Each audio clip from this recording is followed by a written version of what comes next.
Hi. Okay, well last time we looked at the whole of the book of Colossians. Let's look this time just at Colossians chapter 1.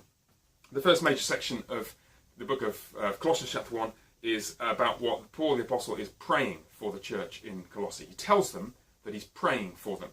Verse 3, he's thanking God because, verse 4, they have faith in Christ Jesus and for the love they have for all the saints because of the hope that lies before them. But he doesn't stop just with thanking God for what they are. He turns his eyes to the future and prays about what they might become in Christ. Verse 9. So from the day we heard, we've not stopped praying for you, asking that you may be filled with the knowledge of the will of God in all spiritual wisdom and understanding. So he's thanking God for the past and praying about the future. If you've ever been in that kind of situation where you've wondered what to pray for, how about this?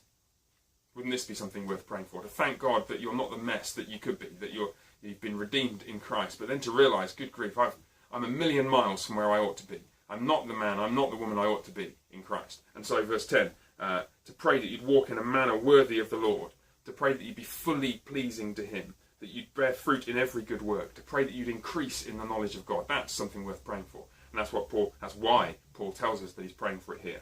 That section ends off, verse 13 and 14, reflecting on the redemption that Christ has wrought for his people, which leads into the second major section from verse 15 onwards, extolling the glory of Christ, the image of the invisible God. And again, at the end of that section, verses 21 to 23, the reconciliation that Christ has effected between us and him. He's brought us back into fellowship with God.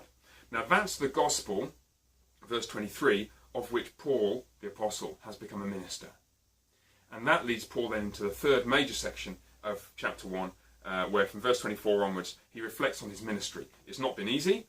He's been suffering for the sake of the people that he preaches to and that he ministers to. But verse 28, the final couple of verses of the chapter, he still proclaims Christ and he warns everyone and wants to encourage everyone because he wants to present everybody mature in Christ. In the end, of course, it's not that Paul's so amazing. It is that Christ is so amazing. He highlights, verse 29, that he toils with all Christ's energy, that he powerfully works in me. Okay, so that's chapter 1 of the book of Colossians. Next time we'll take a look at the next chapter. Meantime, always remember, if you're a Christian, you need a church. So get online, find yourself one. If you live in North London, then check out northlondonchurch.org and come and find us here at Emmanuel. Okay, God bless. See you next time.